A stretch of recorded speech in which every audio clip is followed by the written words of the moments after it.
আসসালামু আলাইকুম ভাই আপুরা, কেমন আছেন সবাই? এই তো দেখেন আমি একটা মাটির চুলা বানাইছি। কেমন হয়েছে কমেন্টে আপনারা আমাকে জানাবেন।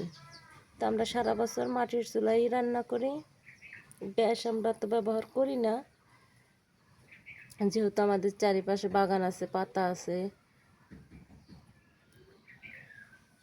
এই জন্য আমরা সারা বছরই মাটির চুলায় রান্না করি। তো আমার আগের চুলাগুলো ভেঙে গেছে, আমি এবার আবার নতুন চুলা বানাইছি।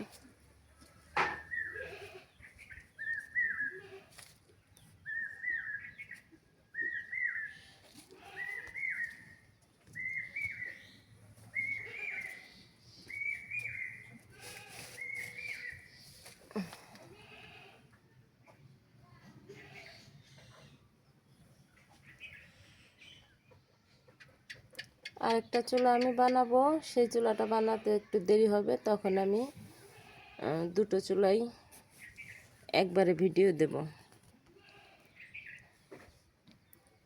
এটাই আমার রান্নাঘর, এটাই আমার চুলাঘর।